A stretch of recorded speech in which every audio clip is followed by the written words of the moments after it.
Spirit of Mahatma Gandhi. Yes, ladies and gentlemen, please welcome Padma Bhushan Dr. S.N. Subbarao. Mahatma Gandhi still lives through the lives of many dedicated soldiers of peace, such as one of the most popular and dynamic youth leader, Dr. S.N. Subbarao, a fellow of Gandhi Peace Foundation and founder of National Youth Project. He inspires and lifts up the spirit of youth in the world for building a new society based on love, peace, harmony and social justice. Please welcome Mr. Subbarao with a great round of applause.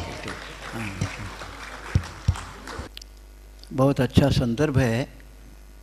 अंतर्राष्ट्रीय योग सम्मेलन में हम बैठे हैं। मैंने सोचा अंतर्राष्ट्रीय कार्यक्रम अगर हो तो कुछ ऐसे कार्यक्रम होना चाहिए जिसमें दुनिया में लोग एक दूसरे के नज़दीक आ सके। लोगों को नज़दीक लाने के लिए धर्म बने, कोई भी धर्म बने।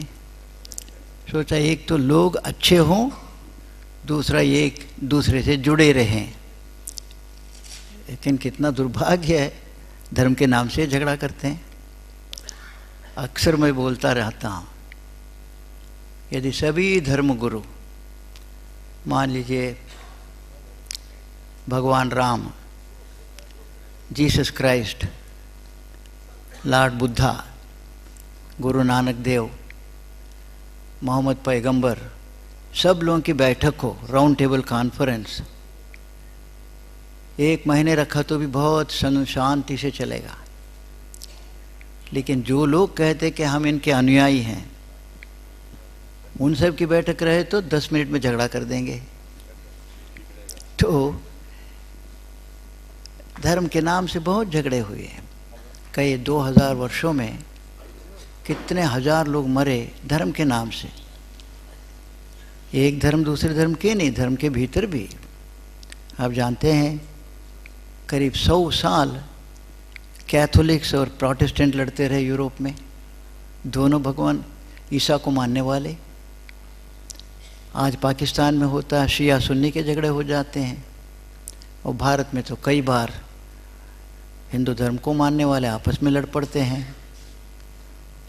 तो कुछ लोग, कुछ बुद्धिजीवियों ने सोचा ये धर्म रहे तो झगड़ा होता है, धर्म को ख़त्म करो। 1917 में सोवियत रशिया ने कहा धर्म हमारे देश में चलेगा नहीं, धर्म का नाम नहीं ले सकते। मैं 1956 में गया मॉस्को, खोजा कहीं देखो तो सही गिरजाघर मिल जाए, मस्जिद मिल जाए करके।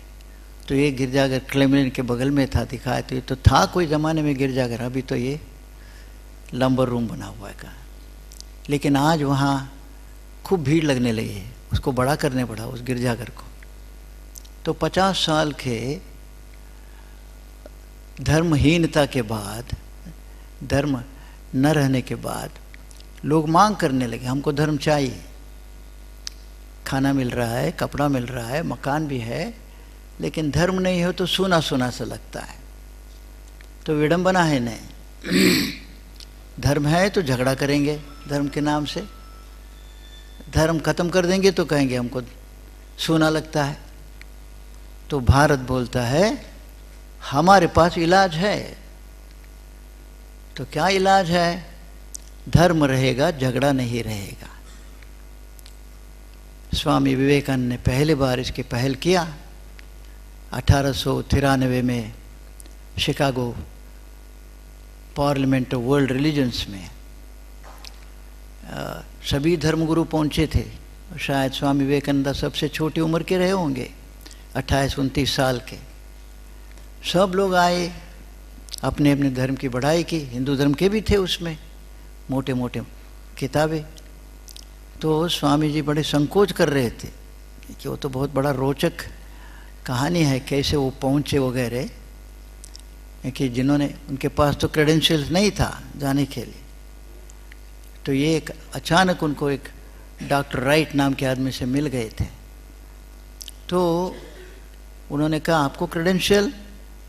राइट बोले स्वामी विवेकानंद को, स्वामी To ask you for credentials is like asking the sun who gave you the right to shine. हाँ, आपको क्रेडेंशियल मांगना तो सूर्य भगवान से कोई पूछे किसने तुमको अधिकार दिया प्रकाश देने का, ऐसा होता है। तो उन्होंने लिखा परिचय पत्र अध्यक्ष को, पार्लियामेंट्री रिलीजन्स के अध्यक्ष को, उसमें लिखा था I am sending U a man who is more learned than all your professors put together. ये विवेकानंद के लिए लिखे दिया था। 150वां वर्षगांठ मना रहे स्वामी जी का। तो उनके भाषण के बाद 3 मिनट के भाषण, 5 मिनट टाइम था लेकिन 2 मिनट ताली बजाने में चला गया। शुरू ही किया उन्होंने sisters and brothers of America बोल दिया तो 2 मिनट ताली बजाते रहे लोग, तो 3 मिनट उनको मिला समय। लेकिन 3 मिनट के भाषण के बाद दूसरे दिन का हेराल्ड ट्रिब्यून एक पत्रिका है लोकल वहाँ के, वो छपा हुआ आप देखने को मिलेगा अभी, उसमें लिखा था after listening to this Swami we felt how foolish it is to send preachers to this learned country. अब एक आदमी के कारण सारा हिंदुस्तान लर्नेड के, पहले तो सोचते थे हिंदुस्तान को सपेरों का देश है, और उस देश को एक आदमी के कारण लर्नेड कंट्री हो गया, और अपने के लिए फूलिश शब्द इस्तेमाल किया है। इस देश को किसी को प्रचारक को भेजना तो मूर्खता है करके। तो पहले बार स्वामी जी ने वहाँ सर्वधर्म समभाव का संदेश दिया, कोई धर्म बड़ा नहीं कोई छोटा नहीं शब्द, क्योंकि उनके गुरु ने उनको सिखाया था, क्योंकि रामकृष्ण परमहंस तो अनुभव किया था, हिंदू बन के अनुभव किया, मुसलमान बने, ईसाई बने, सोचा और दिखाया कि सब धर्म एक ही सत्य के ऊपर ले जाता है करके। तो उतना दिव्य संदेश था। लेकिन स्वामी जी मात्र 39 साल के थे, 102 में सन 1902 में देह छोड़ दिया। तो महात्मा गांधी 1915 में भारत लौट आए अफ्रीका के बाद, पूरा देश घूमे, तो उन्होंने उस काम को आगे बढ़ाया। आगे बढ़ा के अपने आश्रम में सर्वधर्म प्रार्थना का प्रवेश कराया। अब साबरमती में, सेवाग्राम में, जो गांधी आश्रम जहाँ हैं, सभी धर्मों की प्रार्थना होती है। गांधी जी जीवित थे, उनको सुनने के लिए लाख लाख लोग आते थे, तो लाख लोग प्रार्थना करते थे, और वो चले गए, उनके साथ प्रार्थना भी चली गई। तो इसीलिए मौका जहाँ मिलता, खासकर ऐसे एक अंतर्राष्ट्रीय सभी धर्मों के लोग मिलते हैं, तो सर्वधर्म प्रार्थना करना दुनिया के लिए उचित होगा। ऐसे मैं सोचा, तो सभी मिलकर करेंगे, सभी का आवाज़ जुड़े, एक सुंदर वायुमंडल बने हमारे सम्मेलन के लिए। पहले तो मैं आपसे कहूँगा, आप सब योगी के बैठे हैं तो फिर कहने की आवश्यकता नहीं, सीधा होकर बैठे, हमारा मेरुदंड सीधा रहे, backbone, let us keep straight and do some deep breathing, inhaling exhaling. अब आपको तो जानकारी है ये सब बातों की, और जगह तो मैं बताते रहता हूँ, क्योंकि मैंने एक बार गिनती की कितने बार मैं श्वास लेता हूँ छोड़ता हूँ, तो करीब करीब 23 साढ़े 23 हज़ार बार निकला एक दिन में। तो हम सभी लोग 23-24 हज़ार बार श्वास लेते हैं, घंटे में 1000 बार। अभी थोड़ा दीर्घ श्वास लेंगे, दीर्घ श्वास छोड़ेंगे। प्रत्येक बार श्वास लेंगे तो फेफड़ा भर जाए, श्वास छोड़ेंगे तो फेफड़ा खाली हो जाए।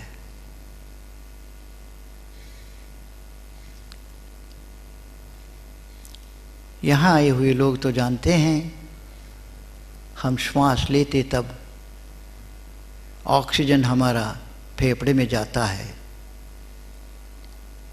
बहुत जरूरी काम करता है, शरीर के सारे खून को शुद्ध करता है। हम उसके बारे में सोचते भी नहीं, फिर भी हर क्षण हमारा खून शुद्ध हो रहा है। 10 मिनट भी खून शुद्ध नहीं हुआ तो हमारा दिमाग काम करना बंद कर देता है। इसीलिए ऑक्सीजन प्रत्येक क्षण चाहिए।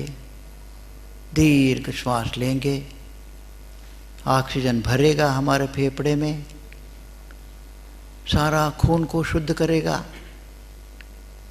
खून शुद्ध हुआ, ऑक्सीजन कार्बन डाइऑक्साइड हो गया, वो हमारे लिए हानिकारक है, पूरा छोड़ देने का है, बाहर चले जाए, फेफड़ा खाली हो जाए, फेफड़ा खाली हो जाए। और कितना सुंदर प्रकृति ने व्यायाम रचा है। जो कार्बन डाइऑक्साइड मेरे लिए आपके लिए जहर है, वही कार्बन डाइऑक्साइड पेड़ों के लिए खुराक है। तो हमारा जहर को पेड़ ने ले लिया और पेड़ हमको शुद्ध ऑक्सीजन दिया, प्राणवायु देता है। इसलिए हम पेड़ों को पूजा करते हैं। हमारे देश में हमारा जहर को लेता है और प्राणवायु देता है।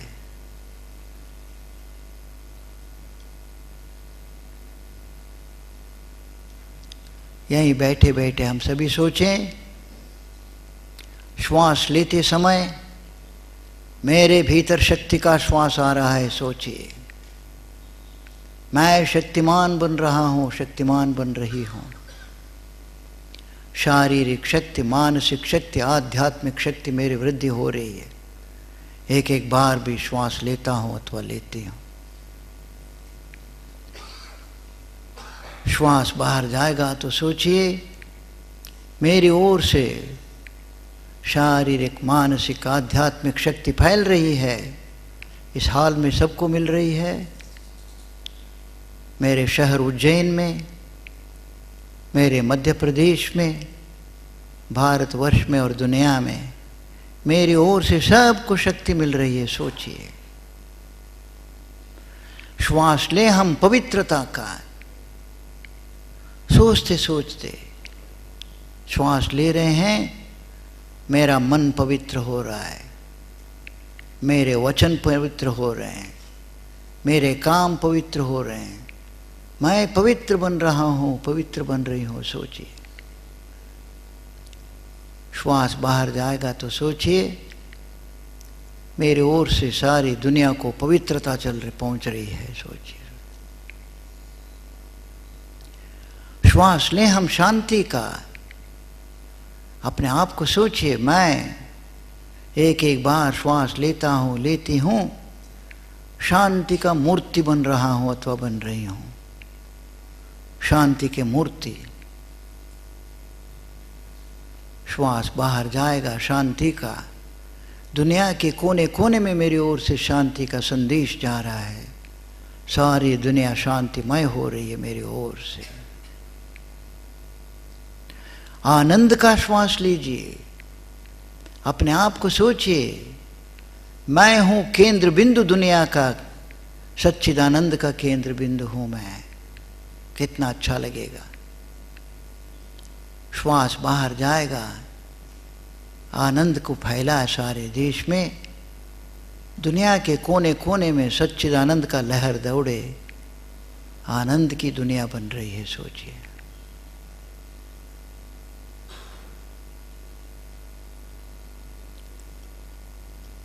शक्ति, पवित्रता, शांति, सच्चिदानंद, ये मेरा व्यक्तित्व है।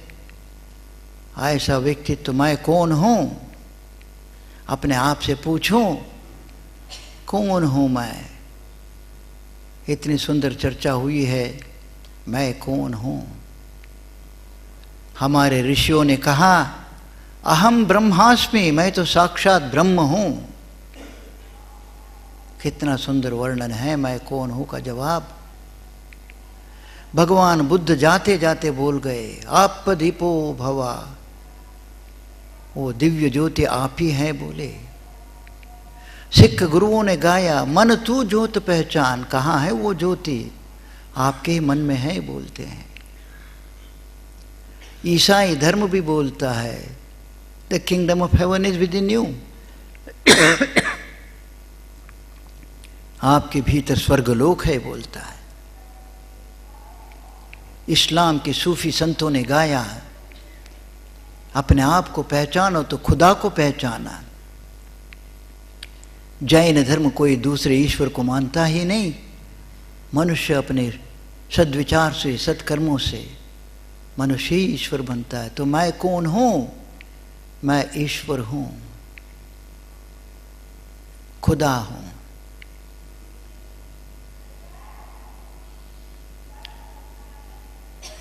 ऐसे मैं एक काम जरूर करने का है, खुदा हूं तो मेरा मन को भेजूं दुनिया के सभी मनुष्यों के पास, 7 अरब पुरुष और स्त्री और बच्चों के पास, सभी को शुभकामना, सुखी रहो, स्वस्थ रहो, शांति से रहो।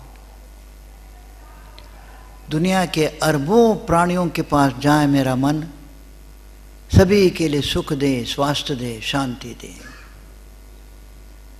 और दुनिया में अनगिनत अरबों खरबों वनस्पतियां हैं, सभी सुखी हो, हरा भरा बना रहे। इसीलिए मैं सुखी रहना चाहता हूं। सुखी रहने की कुंजी यही है, सारी दुनिया के लिए सुखी चाहना, मनुष्य, प्राणी, वनस्पति। क्योंकि सुख मिलता नहीं मोटर गाड़ी से और बैंक में पैसा भरने से, सुख मिलता है दुनिया को सुख चाहने से मिलता है। सभी धर्मों की प्रार्थना छोटे छोटे करेंगे, छोटे अंश में। ओम शांति।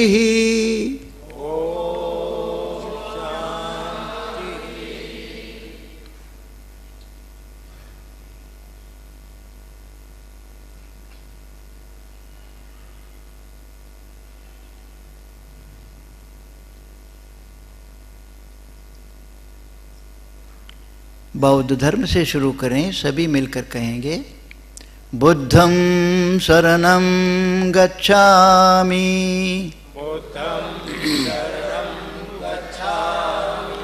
धम्मं शरणं गच्छामि, संघं शरणं गच्छामि,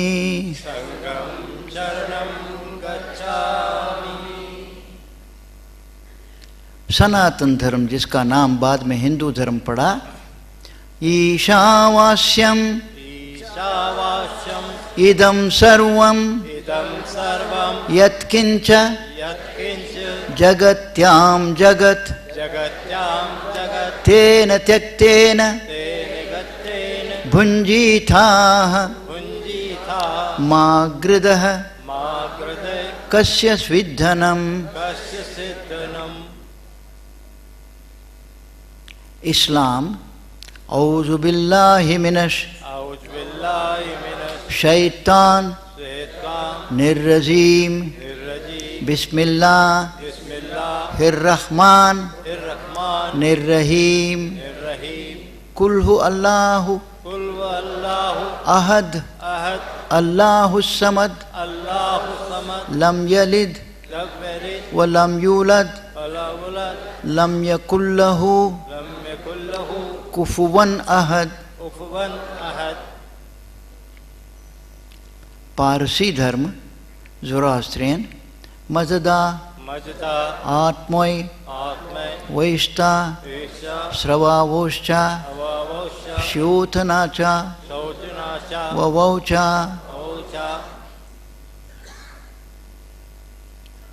यहूदी धर्म जुडाइज्म श्मा इस्रेल अदोनाय एलोहेनु अदोनाय यखाद।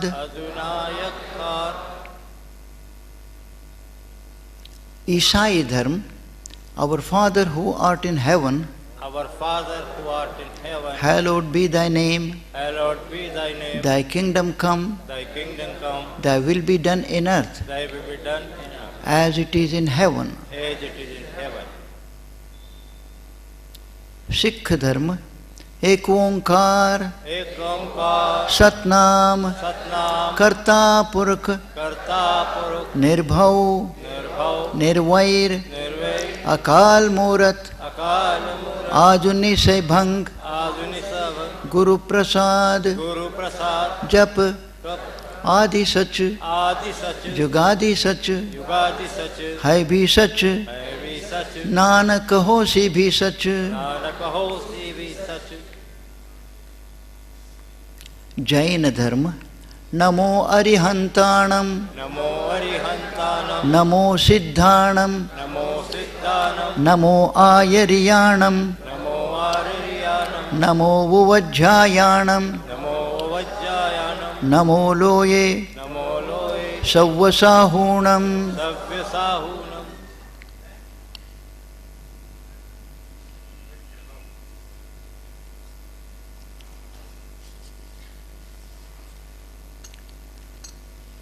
रघुपति राघव राजा राम, पतित पावन सीताराम। रघुपति राघव राजा राम, पतित पावन सीताराम। जय रघुपति राघव राजा राम, पतित पावन सीताराम। रघुपति राघव राजा राम, पतित पावन सीताराम। जय बोलो सब धर्मों की, जय बोलो सत्कर्मों की। जय बोलो सब धर्मों की, जय बोलो सत्कर्मों की। जय बोलो सब संतों की, जय बोलो सतपंथों की। जय बोलो सब संतों की, जय बोलो सतपंथों की। ईश्वर अल्लाह तेरे नाम, सबको सन्मति दे भगवान। ईश्वर अल्लाह तेरे नाम, सबको सन्मति दे भगवान। जय बोलो सब जनता की, जय बोलो मानवता की। जय बोलो सब जनता की, जय बोलो मानवता की। जय बोलो सब जनता की, जय बोलो मानवता की। जय बोलो सब जनता की, जय बोलो मानवता की। जय बोलो सब जनता की, जय बोलो मानवता की। जय बोलो सब जनता की, जय बोलो मानवता की। जय बोलो सब जनता की, जय बोलो मानवता की। जय बोलो सब जनता की, जय बोलो मानवता की। रघुपति राघव राजा राम, पतित पावन सीताराम। रघुपति राघव राजा राम, पतित पावन सीताराम।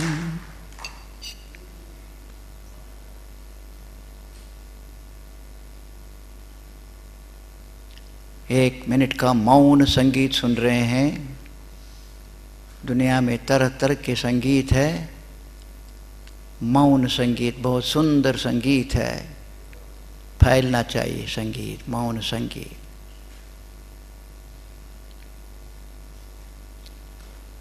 सभी सदा सुखी होवे, सभी सदा सुखी होवे, सभी स्वस्थ निरोग हो, सभी स्वस्थ निरोग हो, सभी मंगलता पावे, सभी मंगलता पावे, ना किसे कोई दुख हो, ना किसे कोई दुख हो।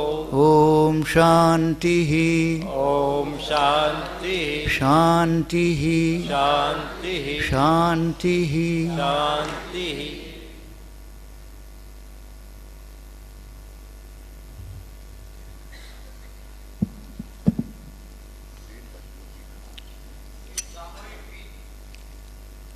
आखिरी में अच्छा इससे पहले का सेशन शुरू हुआ था एक कहानी से। वो कहानी आसानी से बैठ जाती है दिमाग में। बहुत पहले मैंने सुना था एक कहानी, अच्छी लगी थी तो अच्छी लगी थी तो जगह जगह बोलते रहता हूँ। कहानी पौराणिक कहानी है। एक भेड़ बकरा चलाने वाले की कहानी। क्या कहते हैं उसको? गडरिया, गडरिया बोलते हैं ना, भेड़ बकरा चलाने वाले की कहानी। तो उसका काम क्या है? सुबह सुबह चरा ले जाता है भेड़ बकरों को जंगल में, घास चरते हैं, शाम को ले आता है वापस। तो उसका वो धंधा वही है। तो एक दिन ऐसे गया जंगल में, भेड़ बकरे इधर उधर चढ़ रहे हैं, वो पेड़ के नीचे बैठा था। बैठे बैठे उसका नज़र पड़ा बगल में एक पेड़ के नीचे, लगा कि बिल्ली बैठी है। तो नज़दीक जाके देखा, वो बिल्ली नहीं था, वो तो था एक शेर का बच्चा। अब बड़ा शेर तो डरावना होता है, शेर का बच्चा प्यारा प्यारा होता है। उसने शेर के बच्चे को उठाया और शाम को जब भेड़ बकरों को घर ले आया, शेर के बच्चे को उठा के ले आया, बहुत छोटा बच्चा, प्यारा प्यारा। तो दूसरे दिन सुबह गया तो उसको भी लेके गया, सब भेड़ बकरे भी गए। ऐसे रोज़ उसका क्रम वही हो गया, सुबह जाना शाम को जाना, शेर के बच्चे को भी ले जाना। धीरे धीरे शेर के बच्चा चलने फिरने लगा, उसको भी भेड़ बकरों को साथ छोड़ दिया। तो वो भेड़ बकरों के साथ जाता है, भेड़ बकरों के साथ आता है। अब मैं छोटा था तो मेरी माँ ने एक भाषा मुझे सिखाई, वो भाषा बोलूँ तो आपको किसी को समझ में नहीं आएगा। आप अच्छे हैं पूछने के लिए मेरी मातृभाषा में, नीऊ चन्ना गिद्दीरा, क्या समझेंगे? तो मैं उज्जैन आता हूँ तो हिंदी में बोलना पड़ता है, लेकिन सब लोग बोलते हैं तो वो भाषा हिंदी। तो अब शेर का बच्चा भेड़ बकरों के बीच जाता है आता है तो क्या भाषा सीखेगा? भेड़ बकरों की भाषा सीखेगा।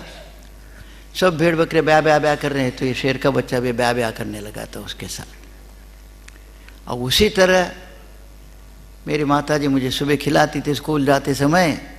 किसी दिन इडली बनाया, किसी दिन उपमा बनाया, क्या क्या बनाती थी। आज सुबह रेल में आ रहा था मैं, मालवा में आया तो रेल में भी पोहा पहुंच गया, पोहा खाओ पोहा।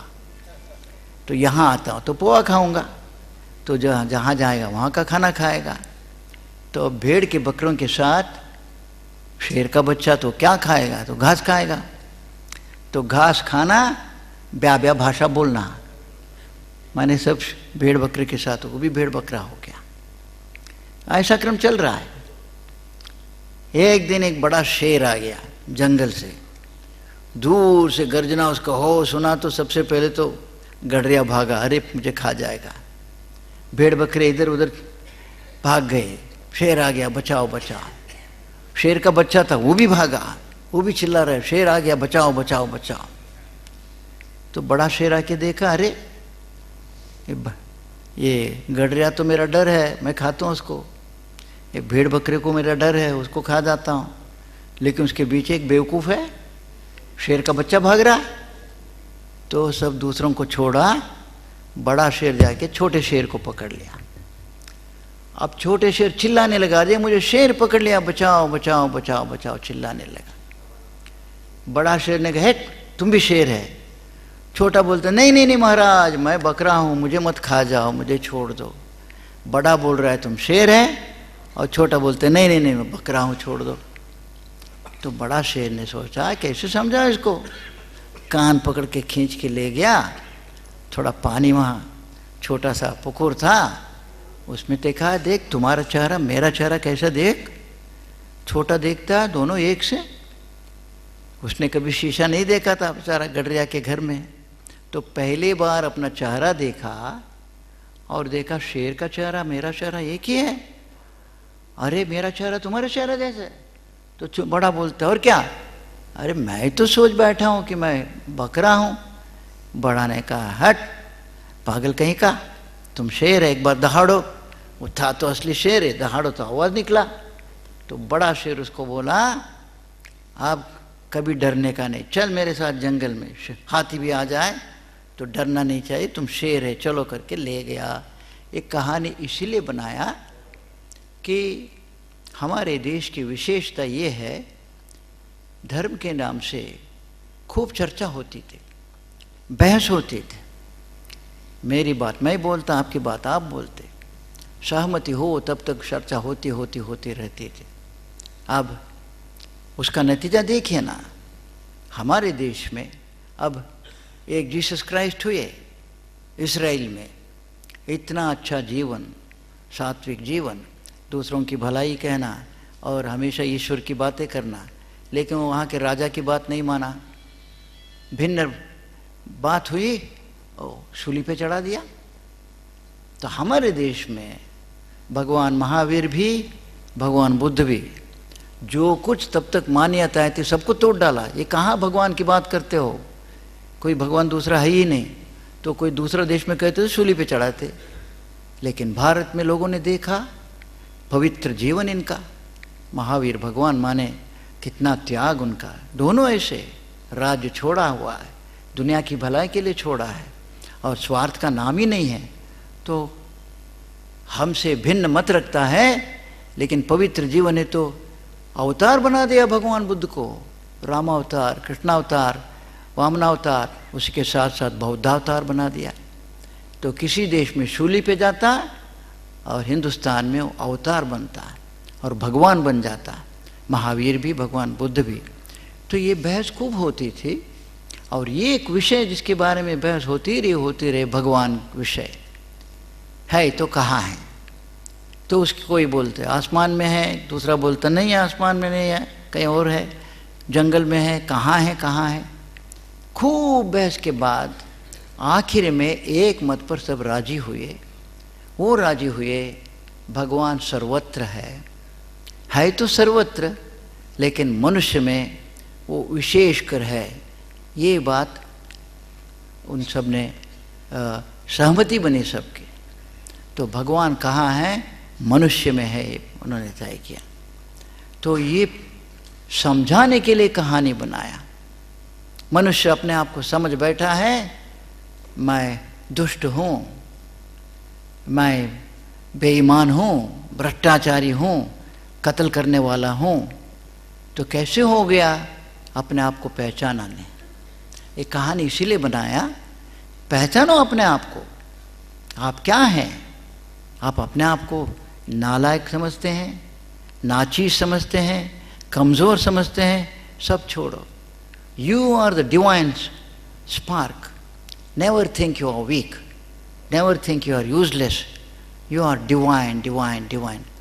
अब कुछ तो ऐसे ऐसे हमारे पुराण में कहानियाँ हैं, छोटे बच्चा समझता कुछ भी नहीं है, लेकिन उसके लिए माँ गाना गाती है, तू भगवान है, तू पराक्रमी है, तू शुद्ध चरित्र का है, ऐसे ऐसे गाना गाती है, बच्चों के चरित्र ऐसा बन जा करके कहते हैं करते। तो इसीलिए अब क्यों हमारे देश में सुइसाइड क्यों इतना होता, आत्महत्या, और दूसरों को मारते हैं।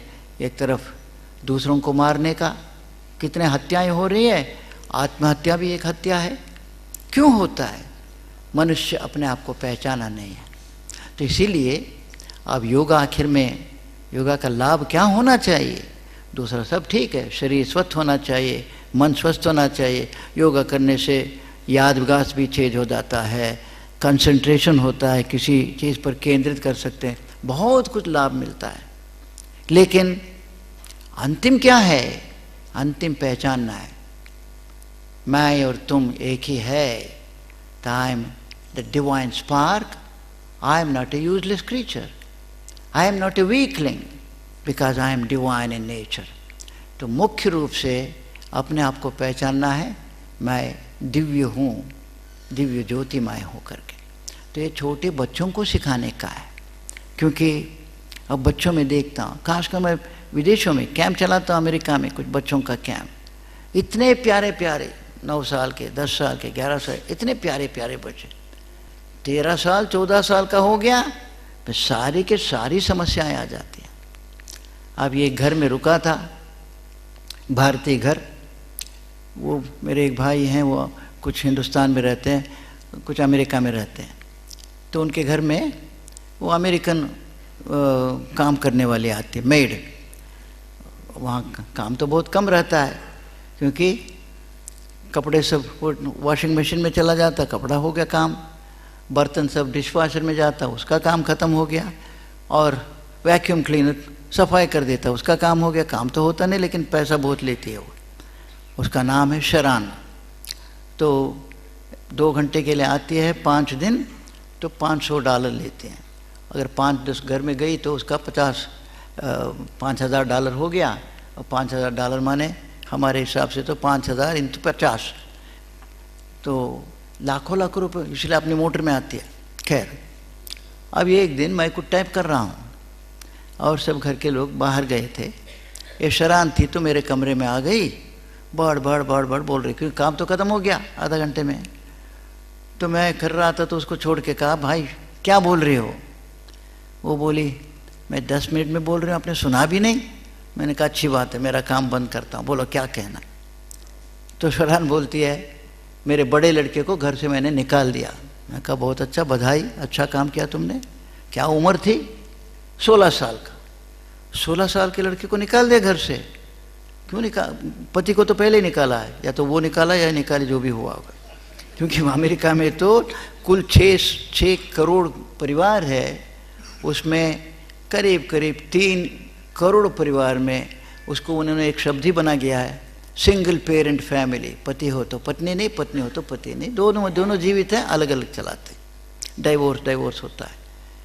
तो क्या उम्र का था बड़ा लड़का? बोली 16 साल का था। मैं कहा बहुत अच्छा किया, 16 साल के लड़के को घर से निकाल दिया। क्यों निकाल दिया? बोलती है, पहले तो सिगरेट पीने लगा, मना कर दी, माना नहीं। फिर शराब पीने लगा, मना किया, माना नहीं। फिर ड्रग्स लेने लगा, मना किया, माना नहीं। फिर अब ड्रग्स लेगा तो चोरी भी करता है, पैसा तो चाहिए उसके लिए, अनाप शनाप। तो मैंने कहा अब तो बर्दाश्त नहीं, निकल जाओ तुम घर से। मेरा छोटा लड़का है डेविड, मैं चाहती हूँ मेरे छोटे लड़के को आदर्श नागरिक बनाऊँ अमेरिका का, इसीलिए मैंने उसके लिए नियम बनाया। कोई कठिन नियम है क्या? रात को 10 बजे से सुबह 6 बजे तक तुम घर के अंदर ही रहोगे, बाहर नहीं जाओगे, इतना अनुशासन उसके लिए। तो बोलती है, कल रात को डेविड 13 साल का 1 बजे जाग गया। फिर कहा मम्मी चाबी दो, मुझे बाहर जाना। मैं कह रही नहीं, सुबह 6 बजे तक नहीं। फिर माँ बेटे के झगड़े, मारपीट। वो बोली ही गिव मी हेल, रात को सोने भी नहीं दिया, नरक बना दिया मेरा घर को। मैंने पूछा तुम्हारा बेटा कहाँ जाता रात को 1 बजे, कोई फुटबॉल मैच तो होता नहीं? तो वो बोलती है, आप फुटबॉल मैच के बोलती हैं? और वो बोलता है उसका गर्लफ्रेंड ने टेलीफोन किया, उससे मिलने के लिए जाना। मैंने कहा अरे बाबा, 13 साल का 13 साल को गर्लफ्रेंड होता है? मैं तो 75 साल का हूँ, मेरा तो कोई गर्लफ्रेंड हुआ नहीं जिंदगी में। तो वो बोलते हमारे देश में तो ऐसे ही चलता है। तो कहा मैं क्या करूँगा, ऐसे हो रही। तो मैंने कहा शरान, आप क्या कर सकते मैं नहीं बोल सकता हूँ, लेकिन भारत के हजारों घरों में क्या होता है मैं बता सकता हूँ। अच्छा बताइए क्या होता है। मैंने उसको सुनाया। आपके घरों में होता है मातृ देवो भव, पितृ देवो भव, आचार्य देवो भव, अतिथि देवो भव। मैं उसके साथ जोड़ा हूँ प्रकृति देवो भव, राष्ट्र देवो भव चुना। उसको समझाया इंग्लिश में, treat your mother as God, treat your. आंखें बड़ी बड़ी करके सुन रही थी एक एक शब्द को। This seems to be a wonderful idea. वो बोल, उसकी ज़िंदगी में सुना नहीं था मातृ देवो भव। दुनिया में भारत में ही है ये, और हम भूलते जा रहे हैं। और माँ को क्या मिलना जुलना, वो तो चली गई, लेकिन हमको इसका कितना लाभ है। वो मुझसे पूछती है फिर, भाई जी did you respect your mother when you were 13? उसको तो 13 साल का लड़का उसके सता रहा है। तो तुम्हारा 13 साल के थे, उस वक्त आपकी माँ को आप आदर करते थे क्या? मैं उसको बोला 13 साल की बात कहती हो, 30 साल पहले मेरे माता जी गुजर गई। अब मैं 75 साल का हो रहा हूँ, आज अमेरिका सो रहा हूँ, कल जापान जा रहा हूँ, उसके बाद हिंदुस्तान जाऊँगा। कहीं भी सोता हूँ तो सुबह उठता हूँ, सबसे पहले मैं मातृ देवो भव पितृ देवो भव कहता हूँ, मेरी माँ को नमस्कार करता हूँ। बोला, उसको समझ में नहीं आया ऐसे भी होता है क्या कोई माँ को भगवान माने? ये भारत में ही ये हो रहा है। कितनी सुंदर संस्कृति है ये हमारे देश की, जो छूटे चले जा रहे हैं। गलत संस्कृतियाँ भी है ये, क्योंकि दुनिया में और बहुत सारी बातें अच्छी अच्छी है, लेकिन ये दो एकम सत विप्रा बहुधा वदंती, दुनिया में जो अब वैज्ञानिक खोज लग रहे हैं, कहते हैं कि सारी दुनिया जुड़ी हुई है। कहते हैं वो 5,000 साल पहले हिंदुस्तान के ऋषियों ने कहा कि दुनिया में जो कुछ है वो सब एक ही है। ऐसा संदेश देने वाला भारत में ये अछूत शब्द कहाँ से घुस गया, पता नहीं कब हुआ, मालूम नहीं। लेकिन और अछूत भी कैसा बनाया? मैं गंदगी करता हूँ, वो साफ करता है, इसलिए उसको हमने कह दिया तुम नीच हो, मैं पवित्र हूँ। गंदा करने वाला पवित्र हो गया, गंदा उठाने वाला, सफाई करने वाला को अछूत कह दिया। तो ऐसे बहुत बहुत गड़बड़ियाँ भी हैं हमारे समाज में, उसको तो ख़त्म जितना जल्दी हो सकता करना चाहिए। अब आजकल आ रहा है, हरियाणा से खबर आ रही है कि कुछ लोग कहते हैं नहीं नहीं लड़की को 10 साल में शादी करना चाहिए। तो ये सब कहाँ शुरू हो गया था, क्या क्या हो गया था। लेकिन हमको देखना स्वस्थ समाज कैसे बने, स्वस्थ व्यक्ति कैसे बने, उन सब बातों को रखना है। लेकिन जिससे समाज हमारा कलुषित होता है उसको छोड़ना भी चाहिए। तो ये बुद्धि हमारे लोगों में आना चाहिए, विवेक बुद्धि, सही क्या है गलत क्या है, ये होना बहुत ज़रूरी है। तो मैं देखता हूँ दूसरे देशों में, अब जैसा और एक अनुभव हुआ बड़ा विचित्र। एक और भारतीय घर में बैठा, उनके पति डॉक्टर है, वो तो चले गए थे, डॉक्टर नागराजू नाम के, पत्नी रेणुका, मैं रेणुका बहन बोलता हूँ, वो थी घर में खाना वाना बना रही थी। तो मैं चिट्ठियाँ लिखते रहता हूँ हिंदुस्तान को। वो हंसते हंसते आई, कुछ याद आया कि बात तभी हुई होगी, तो बोलती भाई जी हमारे यहाँ ये मेड सर्वेंट है, आप जानते हैं क्या। मैंने उसके क्या क्या कहेंगे उसको, नौकरानी। मैंने कहा तुम्हारे नौकरानी से मुझे क्या लेना देना भाई। तो वो बोली हमारी नौकरानी का नाम है गोल्डी। अच्छा गोल्डी याद आ गया। तो वो बोली आजकल हमारी गोल्डी के 6वें पति चल रहा है। मैंने कहा क्या। कहा 6वें पति चल रहा है, क्योंकि अमेरिका में द्रौपदी नहीं बन सकती है, एक आदमी 2 पत्नी को भी नहीं रख सकता है, एक महिला 2 पति को भी नहीं रख सकते, लेकिन बदल बदल के आप चाहे जितना रख सकते हैं, तो छोड़ के एक साथ नहीं होगा।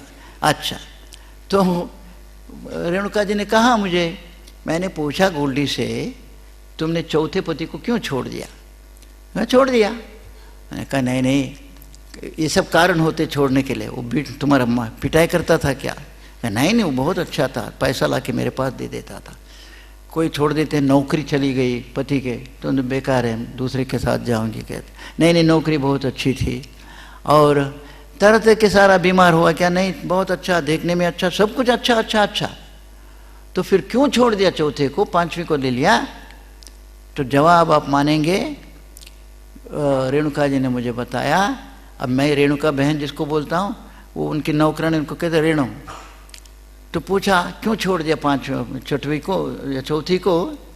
तो जवाब था Renu, living with the same man for 4 long years I got bored, I thought I must have a change now. बोले तो 4 साल से एक ही आदमी के साथ रहते रहते बोर हो गई, मुझे लगा बदलना चाहिए, इसीलिए बदल दिया करके। हमको हंसी आती है। आज अमेरिका के समाज में करोड़ करोड़ रुपए कमाते हैं लोग, लेकिन बच्चे सुखी नहीं। आप मानेंगे भी इस बात को। मैं काट के रखता तो अच्छा होता। अखबार में पढ़ा सैन फ्रांसिस्को में कि एक लड़के ने अपने माँ के खिलाफ मुकदमा कोर्ट में डाला है। और किस बात का ले, मैजिस्ट्रेट से बोलता है लड़का, मेरी माँ मुझे बोलती नहीं मेरे बाप कौन है, आप बुलवाइए, मैं जानना चाहता हूँ मेरे बाप कौन है।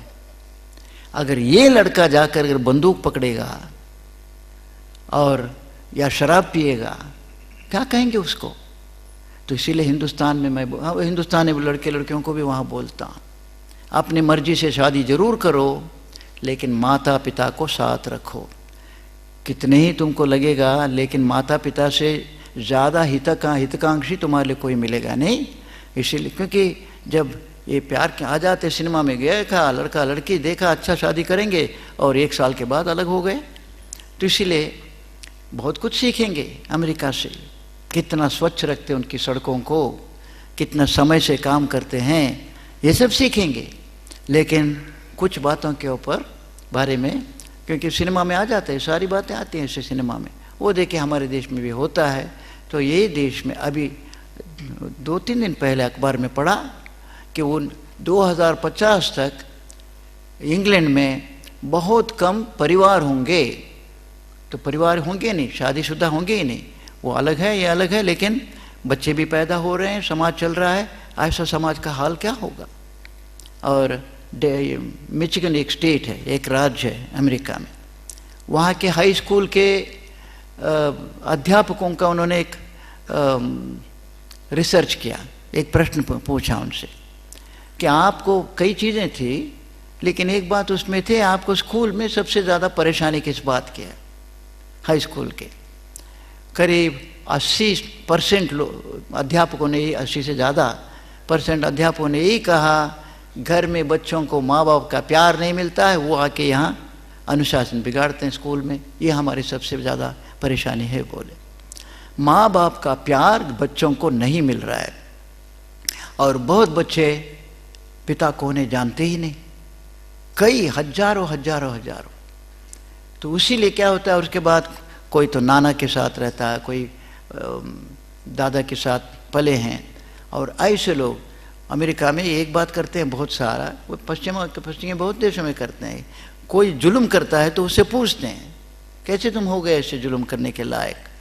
तो अधिकांश जुल्म करने वाले क्रिमिनल्स यही बोलते हैं, छोटा था तो मुझे माता पिता मुझे संभाला नहीं, मुझे कहीं और करना पड़ा, नहीं तो पैसा दे देते थे, लेकिन पैसा देते थे, प्यार नहीं देते थे, ये रोज़ रोज़ मिलता है सामान।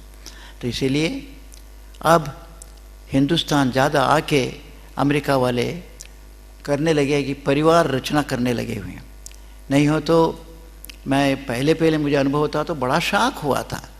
जर्मनी में एक जर्मन ने हमारे गोवा की एक लड़की से शादी किया था, तो उसके घर में रहा मैं। तो पहले दिन गया था तो उसकी माँ आई थी, होगा कोई उस वक्त 20 साल पहले की बात कर रहा हूँ। तो उसकी माँ लड़ाई देखा था, तो मैं सब पूछा कैसे बम गिरा, कैसे वो कहती थी खिड़कियाँ टूटती थी, हम कांच बीनते थे, ये काम सारा, इंग्लिश अच्छा बोलती थी। तो अंधेरा होने लगा तो उस आदमी की माँ बोलती अब तो मैं चलूँ। मैंने कहा अरे मंदिर में कहाँ जाएंगी?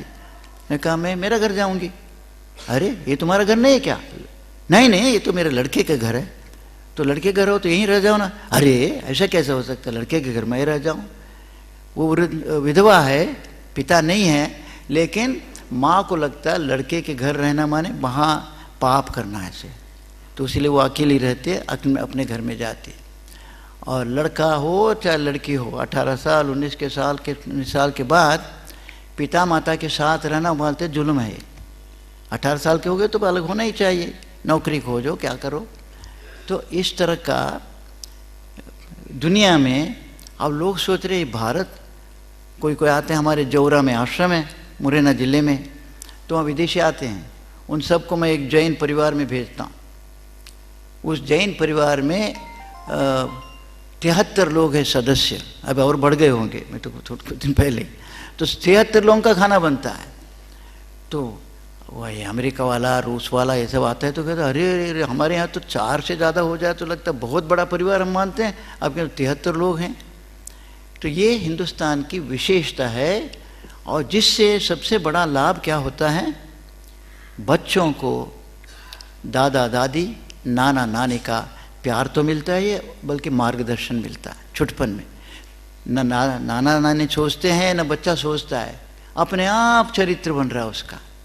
अब पश्चिम में उसी की कमी हो रही है। अब ये एक परिवार है, बहुत अच्छे दोनों पति पत्नी, और मेरा कैंप चल रहा था, कैंप ख़त्म हो रहा था, तो उनकी माँ ने बच्चे 9 साल 10-11 साल, बड़े प्यारे प्यारे बच्चे, उनकी माँ ने मुझे टेलीफ़ोन किया, आप आ रहे हैं हमारे जगह, एक जगह है मिल्वाकी, तो आप हमारे बच्चों को भी साथ लाएंगे तो मुझे बहुत आराम हो जाएगा, नहीं तो मुझे अलग आना पड़ेगा। अरे मुझे कोई ले जाएगा, साथ चले जाएगा, अच्छी बात। तो साथ चले बच्चे। तो जैसे हाईवे में, अभी तो हमारे भी हाईवे होने लगे ना, तो हाईवे में जैसे प्रवेश किया, वो दोनों लड़के चला रहे थे मेरे दोस्त, अंकल जी वो एग्ज़िट 27 उसमें लीजिए। क्या है रे उसमें मैकडोनाल्ड है, तो उसमें वो क्या होता है, वो सुअर का मांस का कुछ तो बनता है, हैमबर्गर। तो मैंने कहा है अभी तो हम गुजराती घर में जाएंगे, वहाँ तो अच्छा माल बना होगा। तो कैसे करके उसको बोला, ओ चला गया 70, लेकिन अंकल जी वहाँ 40वां एग्ज़िट लीजिए, वहाँ मिल जाएगा। एक एग्ज़िट छूट गया तो 50 मील आना पड़ता वापस। तो उनको सब जगह मालूम है जहाँ जहाँ मैकडोनाल्ड है। तो जैसे पहुँचे तो उनकी माँ ने टेलीफ़ोन किया, भाई जी बहुत धन्यवाद आपका, हमारे बच्चों को लाया। मैंने कहा बच्चों को लाया, लेकिन ये क्या आदत डाल रखा है बच्चों को कि मैकडॉनल्ड हैमबर्गर खाना चाहते हैं। वो बोली देखे भाई जी, न मेरे पति खाते हैं मांस, न मैं खाती हूँ, लेकिन बच्चों को आदत हो गई, आप बोलेंगे तो सुनेंगे, हमारी बात सुनेंगे नहीं। मैंने कहा कि आप दोनों नहीं खाते तो इनको कैसे आदत पड़ गई। आदमी डेंटिस्ट है, करोड़ों रुपए कमा रहे हैं, और महिला न्यूरोलॉजिस्ट है, उससे भी ज़्यादा कमा रही हैं। और तभी मकान खरीदा था, मैंने उसको गणित करके देखा कि हिंदुस्तानी पैसे में 6 करोड़ रुपए का घर लिया, उस वक्त की बात है, एकदम लेक मिचमन के बहन, एकदम पैलेस खरीदा हुआ है। लेकिन वो बोले हम दोनों चले जाते हैं, तो बेबी सिटर ने उनको आदत डाल रखा है, हम क्या करें। तो कहाँ नाना दादा, अच्छा नानी दादी चरित्र तैयार करना, और कहाँ बेबी सिटर। वहाँ नियम है, आप अगर 10 साल के लड़का या लड़की को घर में अकेले छोड़ के चले जाएंगे तो आपको जेल में डालना पड़ेगा, क्योंकि नियम है 16 साल तक बच्चे को अकेले नहीं छोड़ सकते। तो बेबी सिटर रखना पड़ता है, पैसा देके, खूब पैसा लेते हैं उनको, रोज़ाना वो 1000 रुपये कमाते हैं। तो वो लोग चारित्र बना रहे हैं हमारे बच्चों, इसलिए मुझे बुलाते हैं, क्योंकि मेरे एक बार बुलाते जाते हैं तो 5 लाख रुपए खर्च हो जाता है उनका, फिर भी आइए आइए, क्यों, मातृ देवो भवा पितृ देवो भवा सिखाने के लिए जाता हूँ वहाँ। तो ये दुनिया है आज की दुनिया। तो भारत में बहुत अच्छी अच्छी बातें हैं, इसको बना के रखना चाहिए। अब कल मैं आगरा से आ रहा हूँ, अभी आगरा में 50,000 गरीब से गरीब, कल्पना आप कर सकते गरीब कितने गरीब हैं वो लोग थे, मार्च करने वाले कर रहे थे, 1 हफ्ता हुआ और दिल्ली तक जा रहे थे, लेकिन कल हो गया। उनको दिन में 1 खाना खाते हैं, आसमान तले सोते थे, सड़क के दोनों किनारे, हाईवे, भोपाल दिल्ली हाईवे में, ग्वालियर दिल्ली। तो मैंने कहा अरे भाई 20-20 किलोमीटर चलाएंगे और 1 खाना खिलाएंगे तो कैसे चलेगा। तो हमारे राजगोपाल बोले भाई जी घर में उनको 1 खाना नहीं मिल रहा है, यहाँ 1 खाना मिलता है तो खुश हैं। मैंने देखा 1 खाना खाकर खुश हैं, सुबह कोई मुरमुरा और मुरा खा लिया और बराबर मार्च कर रहे हैं। ऐसे गरीब हमारे देश में हैं, लोगों को मालूम भी नहीं कैसे हैं। इसीलिए मैंने जो कहा संवेदनशील हमको बनना है।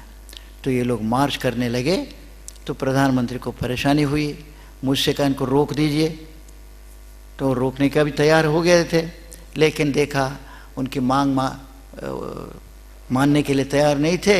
ये लोग कहे हम तो चलेंगे, दिल्ली पहुंचेंगे, 1 लाख लोग दिल्ली पहुंच रहे थे। लेकिन कल जयराम रमेश आए, उन्होंने सब लिखित दस्तखत भी किया उसको, उनको कम से कम एक झोपड़ी बनाने के ज़मीन तो देंगे हर एक हिंदुस्तान के भूमिहीन को, इतना तय हुआ कल, तो उन्होंने उसको समाप्त कर लिया। तो मित्रों आज हिंदुस्तान क्यों, आप अमेरिका के राष्ट्रपति से पूछो, फ्रांस के राष्ट्रपति से पूछो, सबसे बड़ी समस्या क्या है, वायलेंस, हिंसा की समस्या हो रही। और हिंदुस्तान में हिंसा के कई तरह के कारण हैं, लेकिन एक बड़ा कारण यह है गरीबी तो सारी दुनिया में है। अमेरिका में मैंने भिखमंगा देखा है, लेकिन अमीरी और गरीबी की खाई जो हिंदुस्तान में है ये शर्मनाक है। हिंदुस्तान में, पाकिस्तान में, नेपाल में, बांग्लादेश में, श्रीलंका में, सब देशों में है। ये खाई जो है, एक के पास तो मालो माल, और एक आदमी रहने के लिए 500 मकान कमरों का घर, और उसके बाद लाखों लोगों को रात को छत भी नहीं सोने के लिए। ये ख़त्म नहीं होगा। नक्सलवाद चल रहा है। तो पिछली बार नक्सल क्षेत्र में हमारा शिविर हुआ, मैं उनको कहा कि बंदूक छोड़ दो, आपकी मांग जो है हम भी मानते हैं, हम भी आपके साथ छोड़ेंगे, मिलेंगे, क्योंकि लड़ाई लड़ेंगे समानता के लिए, भारत में लड़ेंगे। लेकिन उनमें से कुछ मुझसे लड़ने लगे, हमारी ज़मीन छीन रहे हैं, कहीं तो सड़क बनाने के लिए छीन रहे हैं, कहीं फैक्ट्री लगाने के लिए छीन रहे हैं, और कुछ बहुत ज़्यादा तो नीचे से कोयला निकालना, नीचे से सोना निकालना, अलग अलग चीज़ निकालने के लिए हमको निकाल रहे हैं। तो हम बंदूक नहीं पकड़ेंगे तो क्या करेंगे। तो अब मैं उनको बोलूँगा बंदूक से आप भी मरे, कितने नक्सलों सैकड़ों मरे हैं और निर्दोष लोगों को मारे हैं, लेकिन समाज में परिवर्तन नहीं हुआ। अब ये लोग 50,000 लोग संगठित हो गए और पीस मार्च करने लगे, सत्याग्रह मार्च, तो सरकार मान लिया आपकी सारी बातें हम देंगे, हर एक को ज़मीन देंगे। मैं नक्सलवादियों को अभी यही कहूँगा, तुम्हारे बंदूक में शक्ति है या ये लोग नारा लगाते गए। अब नारा भी देखिए कितना सुंदर। जब प्रधानमंत्री ने मुझे कहा कि आएंगे तो दिल्ली में हंगामा हो जाएगा, मैंने कहा उनका वो राजनीति वाला नहीं है। उनका नारा क्या था, बड़ा बड़ा बैनर बना के ले गए, हर हाथ को काम चाहिए, बंदूक नहीं कुदाल चाहिए, बंदूक नहीं कुदाल चाहिए। तो अब कुदाल का हाथ बंदूक पकड़ रहा है तो हिंसा तो होगी ही।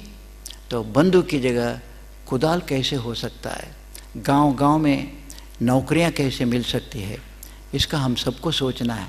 क्योंकि ये जो हिंसा हो रही है, दांतेवाड़ा में हो रहा है या कोरापुट में हो रहा है, तो उन्हीं लोगों की समस्या नहीं है, हमारी समस्या है। तो हम इतना अच्छा यहाँ सम्मेलन कर रहे हैं, इसका संदेश ये जाना है, मनुष्य अच्छा कैसे होगा, अपने मन से होगा। तो हर एक मनुष्य का मन अच्छा हो जाए और उसके बाद मनुष्य को एहसास हो जाए, मैं नालायक नहीं हूँ, मैं कमज़ोर नहीं हूँ, मैं ईश्वर हूँ, मैं ब्रह्म हूँ। ये हिंदुस्तान के हर एक व्यक्ति में आना चाहिए। अन्ना हजारे को मैं यही कहा कि मुझे चिंता ये है, गली गली में कैसा भ्रष्टाचार ख़त्म हो जाए, रेलवे स्टेशन में, पुलिस स्टेशन में, दुकानों में, हर जगह ईमानदारी आना बहुत ज़रूरी है। उसके लिए हम तो हैं ही, हमारे बच्चों का मन ऐसा करे, मैं एक अभिमान युक्त भारत का अथवा भारत के नागरिक हूँ, मैं कैसे भ्रष्टाचार करूँ, मैं कैसे हिंसा कर सकता हूँ, और मैं कैसा शराब पी सकता हूँ, सिगरेट पी सकता हूँ। तो नौजवानों को आप भी सब समझाइए। ये दो बात मैं बोलते रहता हूँ, एक वही काम करो जो आपको शक्तिशाली बनाए, खाओ गाओ नाचो, वही नाचो जिससे आपको बल मिल जाए, और जिस किसी से आपको कमज़ोरी होगी उसको छोड़ दो। और दूसरा एक नारा सा बनाया, 1 घंटा देह को 1 घंटा देश को। 24 घंटे में खाना भी है, सोना भी है, पढ़ना भी है, कमाना भी है, सब कुछ करना है, लेकिन शरीर के लिए 1 घंटा दीजिए। चाइना की सड़कों में आप सुबह जाके देखेंगे, सड़क में मोटर चलाना मुश्किल हो जाता है, सारे व्यायाम कर रहे हैं, 5 साल से बच्चे से लेकर 80 साल के बूढ़े तक। एक एक घर के 3-3, 4-4 पीढ़े आ जाते हैं व्यायाम करने के लिए। हमारे यहाँ कहीं कहीं शुरू हुआ है, लेकिन बहुत ही कम। हम सब सोचेंगे अभी योगा के लिए हम इकट्ठे हैं, रोज़ाना मैं थोड़ा दौड़ता भागता भी हूँ, योगा भी कर लेता हूँ, 1 घंटा शरीर को अच्छा रखने का, और 1 घंटा भारत माता का शरीर भी तो अच्छा हो। उसके लिए बगल में कोई अनपढ़ है तो उनको पढ़ाइए। पेड़ लगाना तो बहुत सुंदर काम है, गंदगी हो तो उसकी सफाई करें। कितना गंदा हमारा देश है, तो सफाई करेगा। सरकार नहीं कर रहा है, सब दूसरों को दोष क्यों दें। हम हमारे घर के अड़ोस पड़ोस में आधा घंटा 1 घंटे में सफाई कर लें, तो 1 घंटा देह को 1 घंटा देश को। तो इतना संदेश ले जाना हमारे सम्मेलन के साथ में। और एक सबसे बड़ी बात, क्योंकि दुनिया में इस बात को सब लोग स्वीकार करते हैं, यानी स्वागत करते हैं, आप नाचीज़ नहीं हैं, भगवान के स्वरूप है। बहुत लोग कहते हैं ये तो नई बात हमारे लिए कि मैं कौन हूँ, मैं ईश्वर हूँ, कितना बड़ी बात है। और दूसरा है शरीर श्रम भी करेंगे, व्यायाम भी करेंगे, और सफाई भी हमारे देश का करेंगे। अब इतने अच्छे लोग बैठे हैं, मन करता है बोलते चला जाए, लेकिन काफ़ी समय हुआ इतने शांति से बैठे। हम मांग थी एक डिश, एक तो मैं करूँगा कि ये चंबल घाटी के डाकू समर्पण किया ना, और कोई मुझसे पूछते हैं आपके पास क्या हथियार था, क्योंकि उनके पास तो बंदूक, अब मुझे तो ये सब नाम भी नहीं मालूम। तो मोहर सिंह बंदूक रखता था, मालूम पड़ा उसका नाम है मौजर, और कोई सेमी ऑटोमेटिक जाने क्या क्या उसका। तो आप क्या ले जाते थे? मैं तो हाफ पैंट और हाफ शर्ट में जाता था। तो हमारा एक शस्त्र था, उसका मैं नमूना पेश करूं। एक महाराष्ट्र में संत हो गए, 50 साल पहले गुजर गए, एक बहुत अद्भुत व्यक्ति थे, संत टुकड़ोजी महाराज करके। अब ये कॉलेज स्कूल नहीं गए तो उनकी भाषा सरल होती थी। तो एक बार ऐसा हुआ, एक 25 एक डाकू बैठे हैं, सुबह 10 बजे का समय, पेड़ों के नीचे। वो क्या करते, 2 आदमी ऊपर जाता है, बंदूक ये दूरबीन से देखता कोई पुलिस तो नहीं, और एक दो रोटी बनाते हैं, दूसरे से फ्री क्योंकि उनका धंधा तो रात को शुरू होता है। सब बैठे कुछ बोलो, मैंने कहा बोलूँगा बाद में, एक भजन सुनो करके उनको एक भजन सुनाया। टुकड़ो जी महाराज, डॉक्टर राजेंद्र प्रसाद राष्ट्रपति थे, वो इतना प्रभावित हुए, उन्होंने उनको राष्ट्र संत टुकड़ो जी महाराज कहा। तो उनके यहाँ तो मैंने शिविर भी चलाया, तो उनका बनाया हुआ, क्योंकि वो कॉलेज नहीं गए तो सीधा भाषा थी, तो जैसे गाया वो डाकुओं में माने बागियों में सबसे बुजुर्ग थे, उनका नाम था बाबू खान, मुसलमान थे। तो उन्होंने कहा, गाना पूरा हुआ, वाह भाई जी ये तो आप हम बागियों के लिए बनाया लगता है, कहा। तो क्योंकि उसमें कुछ ऐसा संदेश आता है, मैं वो भजन सुना देता हूँ, बाद में फिर भी समय हो सामूहिक गाना गाएंगे, ये तो मैं अकेला ही गाता हूँ। हाँ ओ तो ये छोड़ेंगे, अच्छा समय हो गया, चलेंगे। बहुत धन्यवाद। वो तो अकेले का टाइम है कि सामूहिक है? समय कम है, अकेले गाऊं? सामूहिक गाएंगे तो सामूहिक गाएंगे तो सब गाना पड़ेगा, गूंजना पड़ेगा। और ये गाना बना, मुझे एक बार यूनाइटेड नेशन में बोलने का मौका मिला। 193 राष्ट्र, वहाँ तो आदमी सदस्य नहीं होता, राष्ट्र होते हैं सदस्य। 1400 डेलीगेट्स बैठे थे, बड़ा हाल। तो देखते गए America, China, thank you, Pakistan, सारा देश है। थोड़ा थोड़ा अभिमान जगा, मेरे भारत जैसे तो कोई देश नहीं। तो तब ये गाना बना। तो भारत की विशेषता क्या दुनिया में कहीं भी नहीं है, तो इसीलिए अभिमान के साथ और मुक्त कंठ से गाने का गाना है। अच्छी बात है, चलो। हाँ सभी, उसको तो बैठ के नहीं गाएंगे, खड़े होके गाएंगे।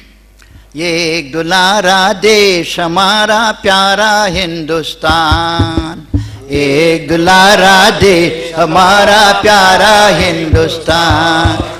दुनिया में बेजोड़ अनोखा, दुनिया में बेजोड़ अनोखा, भारतवर्ष महान, भारतवर्ष महान, हमारा प्यारा हिंदुस्तान, हमारा प्यारा हिंदुस्तान, हमारा भारतवर्ष महान, हमारा भारतवर्ष महान, हमारा प्यारा हिंदुस्तान, हमारा प्यारा हिंदुस्तान। ये तीनों साथ साथ गाने का है, याद रखिए। हमारा प्यारा हिंदुस्तान, हमारा भारतवर्ष महान, हमारा प्यारा हिंदुस्तान। दूसरा शब्द दोहराएंगे, एक बार गाएंगे तीनों।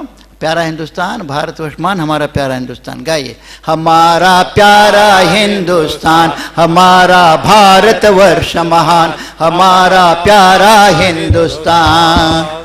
एक दुलारा देश हमारा प्यारा हिंदुस्तान, एक दुलारा देश हमारा प्यारा हिंदुस्तान। हिंदू मुस्लिम सिख ईसाई, हिंदू मुस्लिम सिख ईसाई, जैन पारसी बौद्ध बहाई, जैन पारसी बौद्ध बहाई। धर्म भले हो न्यारे न्यारे, धर्म भले हो न्यारे न्यारे, लेकिन बहन और भाई सारे, लेकिन बहन और भाई सारे। सर्वधर्म समभाव हमारा, सर्वधर्म भाव हमारा, इस पर हमें गुमान, इस पर हमें गुमान। हमारा प्यारा हिंदुस्तान, हमारा भारतवर्ष महान, हमारा प्यारा हिंदुस्तान। ये एक दुलारा देश हमारा प्यारा हिंदुस्तान, ये एक दुलारा देश हमारा प्यारा हिंदुस्तान। इसके बलिदानी सेनानी, इसके बलिदानी सेनानी, स्वतंत्रता लाए लासानी, स्वतंत्रता लाए लासानी। आजादी की रक्षा करना, आजादी की रक्षा करना, खूब जानती नई जवानी, खूब जानती नई जवानी। गांधी जी की नई दिशा ने, गांधी जी की नई दिशा ने सौंपी हमें कमान, सौंपी हमें कमान। हमारा प्यारा हिंदुस्तान, हमारा भारतवर्ष महान, हमारा प्यारा हिंदुस्तान।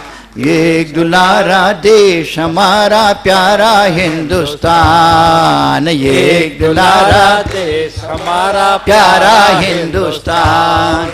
सहनशीलता भाईचारा, सहनशीलता भाईचारा, प्यार मोहब्बत पंथ हमारा, प्यार मोहब्बत पंथ हमारा, सत्य अहिंसा अमन चैन से, सत्य अहिंसा अमन चैन से हमने जग का रूप संवारा, हमने जग का रूप संवारा, अणु तक से करवाया हमने, अणु तक से करवाया हमने मानव का कल्याण, मानव का कल्याण। हमारा प्यारा हिंदुस्तान, हमारा भारत वर्ष महान, हमारा प्यारा हिंदुस्तान।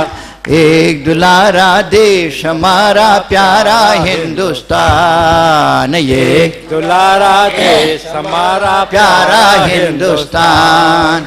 शिव संकल्प नहीं छूटेंगे, शिव संकल्प नहीं छूटेंगे, उससे नव पल्लव फूटेंगे, उससे नव पल्लव फूटेंगे। इतिहासों का पाठ यही है, इतिहासों का पाठ यही है, जो तोड़ेंगे वो टूटेंगे, जो तोड़ेंगे वो टूटेंगे। कितना मनाया, पाकिस्तान क्यों बनाते हो? हिंदुस्तान में हिंदू रहेगा, मुसलमान रहेगा, ईसाई, सिख, बौद्ध, जैन, पारसी, लेकिन अलग बना दिया। कुछ हिंदू नेता भी कहा कि निकल जाओ तुम लोग।